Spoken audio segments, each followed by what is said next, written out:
Welcome to the Arkitect Fitness video series on nutrition. In this video series, we're going to be teaching you how to maximize your nutrition to get the best possible results with your membership at Arkitect Fitness. Exercise is only part of the equation. Nutrition is extremely important when talking about maximizing your results. Before we get started, I want to mention a couple of things. I would recommend watching this video on a computer or a tablet because we're going to be using a smartphone in some of today's lesson. So with that said, there's going to be two things that you need to have on you right now: a smartphone and a food item with a barcode on it. I'm going to be using this Fairlife chocolate milk, and it has a barcode. And that's really important for today's lesson. So if you don't have those two things handy, pause this video right now and go grab them and then come right back.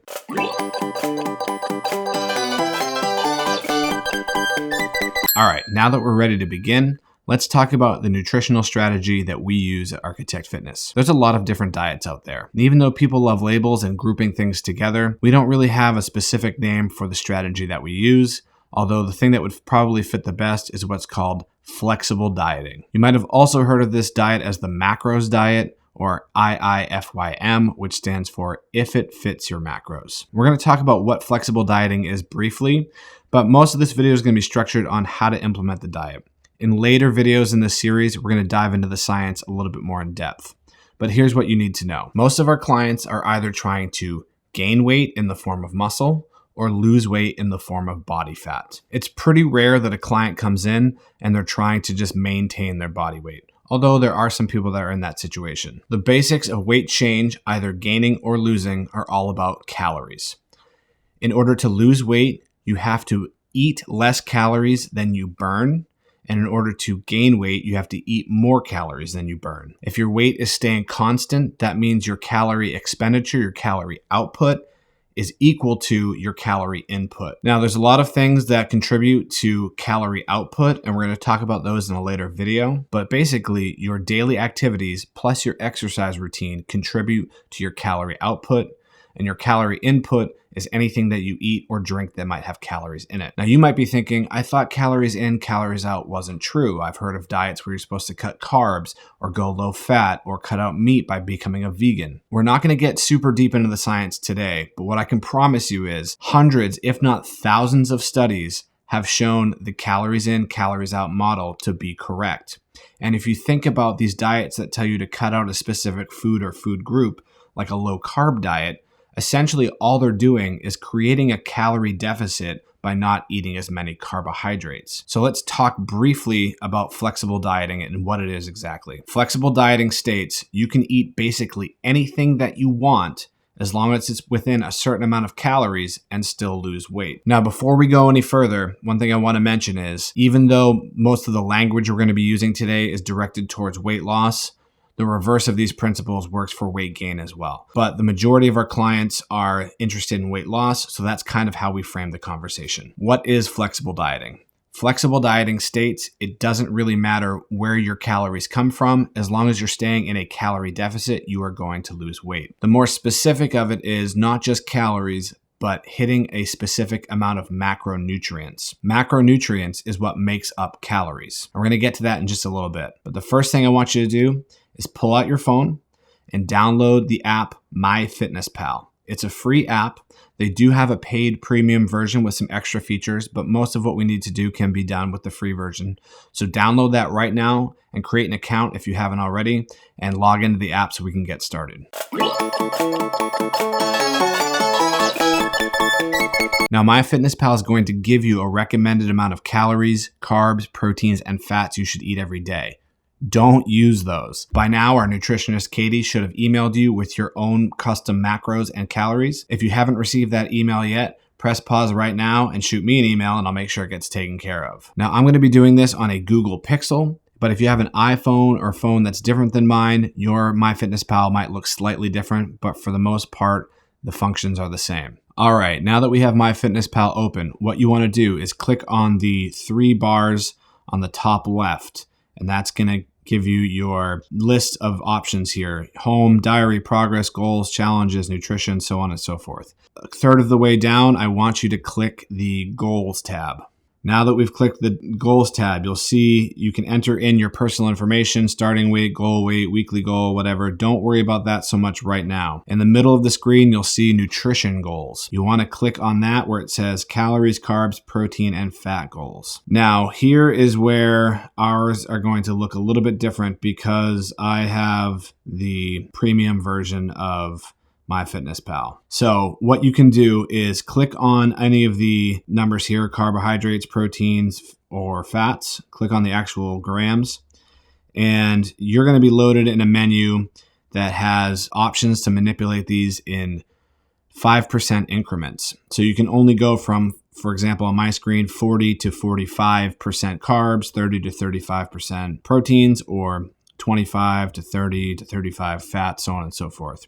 If you have the premium version, you can actually set this to specific grams. In MyFitnessPal Basic, you can only do it in 5% increments. So take the numbers that we've given you for your carbs, proteins, and fats and enter them in here by percentage and get them as close as possible. What I mean by that is if you're supposed to eat 275 grams of carbs, but 40% is going to be 270 and 45% is going to be 250. You can go a little bit higher or a little bit lower. That's up to you, as long as it's pretty close. Now, once you get these numbers input as close as you can, you will see that your daily macro goals will equal the total amount of calories you're supposed to eat. Why is that? That's because macronutrients, proteins, carbs, and fats, each contain calories. So, how many calories does each gram of each macronutrient contain? 1 gram of protein has 4 calories in it. 1 gram of carbohydrate has 4 calories in it. And 1 gram of fat has 9 calories in it. You can see that fat has more than twice the amount of calories as protein and carbs. And that's part of the reason why fat's got a bad rap over the years, but fat is important to have in your diet. We're going to talk about that a little bit more in depth in some of the other videos. So hopefully you've got your macros set as close as you can get them.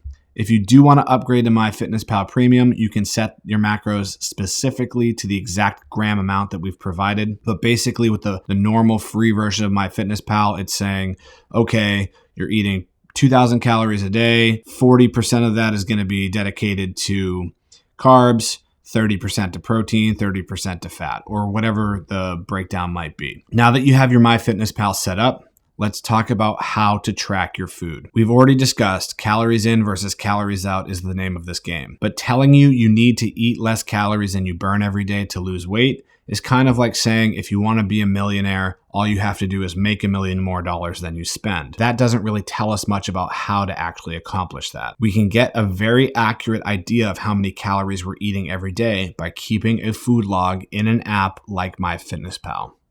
You are welcome to use other apps, but this is the one that we use the most. It's free. It's probably got the best and biggest food database out of any of the tracking apps. So that's what we usually recommend. But if you feel more comfortable using another app, that's perfectly okay. The most important thing is do not follow the recommended amount of calories and macros that MyFitnessPal tells you. Use the custom calories and macros that we provide for you. And again, if you don't have those, email me right away and we'll get it taken care of. Another really important thing is do not track your exercise in MyFitnessPal. If you put in exercise into MyFitnessPal, it's going to give you more calories and more macros to eat. The macros and calories we've provided for you already take your exercise routine into account, so you don't need to track your exercise in MyFitnessPal. Similarly, if you're using a Fitbit, make sure that you are not linking your Fitbit to your MyFitnessPal because again, when you hit a certain amount of steps, it's going to bump your calories up for that day, and you don't want to do that. Your activity level is already accounted for in the macros and calories we provided for you. So now let's get to tracking of food. There's a couple ways that you can do this, but let's hit that top left menu again. We're going to select diary now. And you can see that I've actually entered in a few foods already today, but let's go to feeding 3. And I think in the stock setup of MyFitnessPal, this is labeled like breakfast, snack 1, lunch, snack 2. I've changed mine to feeding 1, 2, 3, 4, 5, 6.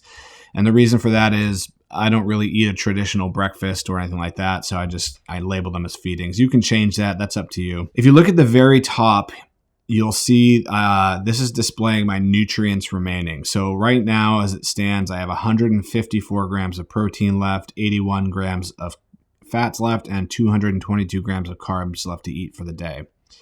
In the free version of MyFitnessPal, this header will not display your macros. It will only display your calories, which is a less detailed information, obviously.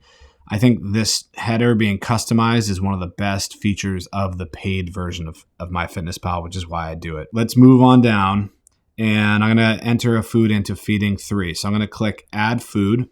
You click in this dialog box that says Search for Food, and I'm going to look up Fairlife Milk. So I'm going to start typing that in. And as you can see, we have a history here. So MyFitnessPal remembers foods that you've eaten recently and pulls those up in your search history, kind of like your web browser does. And that makes it easy to find foods that you're eating on a regular basis. So you can see I've had a few different types of Fairlife here, but I'm not going to do that right now. I'm just going to type in Fairlife and actually search the whole database. So a big list comes up. MyFitnessPal's database is user generated. And that's good and bad. It's good because there's a lot of foods in there. So if people go out to a restaurant, they can look up the nutrition info and put it in there so other users can access it. The problem is people are kind of stupid sometimes and they don't put in accurate information. So it's always important to check what you're putting in at least the first time you use it to make sure that the macros kind of make sense. If you see a green check mark next to a food, that means it's been verified by MyFitnessPal to be accurate. So that's good. You want to look for foods that have the check mark. They don't have to be accurate, but it is a little extra assurance. So I'm pulling this up, and this is saying that the Fairlife chocolate milk has 13 grams of carbs, 4.5 grams of fat, and 13 grams of protein in the Fairlife milk. I can double check the label because the bottle's right here, and that looks to be accurate. So I'm going to hit the check mark in the top right, and that enters my food into my diary. And now you can see in my header, my carbs, fats, and proteins have decreased. In the individual meal, you get the breakdown of carbs, fats, and proteins, and you can show it by grams or what percentage of those macros make up this food. So this particular food, one serving was 36% of it came from carbs, 28% of it came from fats, and 36% of it came from proteins. There's another way you can enter in foods, or search for foods rather. So let's delete this. So I'm going to long hold it, click delete entry, add food. And instead of typing in a food, I'm going to hit this barcode right here. And find the barcode on the item, and it searches for it. And now I can enter it in. Barcodes do not have the nutritional information inside of them. Barcodes are just a reference number. So basically by scanning the barcode, it's an automated version of you typing in the food and it's searching that way. With barcodes, sometimes companies will update the macros or they'll update the recipe on their product so the macros will change. And the barcode is still searching for an old entry. So if the macros are updated and no one's changed the association of the barcode in MyFitnessPal, you're going to get the old macros. So keep an eye on that. And sometimes companies reuse or recycle barcodes for various products. And you'll see this a lot in the grocery store with packaged meats. So if you go buy a thing of steak tips and you scan the barcode, you might get top sirloin or bone-in steak or something like that. So be careful with that. A lot of times the products of that nature will change a lot. So the barcode does not store the nutrition information. It's just a reference lookup number, basically. So now we have learned how to search for a food and add it to our diary. But what do we do if a food is not in MyFitnessPal? Well, we're going to hit Add Food and then click the plus in the top right, and you can create a food or create a meal. So what's the difference there? Well, a meal is going to be an individualized list of foods that you can save as a meal. And then when you add it to your MyFitnessPal diary, each individual food will be added to that meal. So a good example is my meals. I have my Chipotle order, the way I like to order my burrito at Chipotle, already saved. So if I add that, you'll see I have an itemized list. So a burrito, white rice, Chipotle cheese, and 2 servings of their chicken. So I'm going to delete all that out because that's not what I want to track. Oops.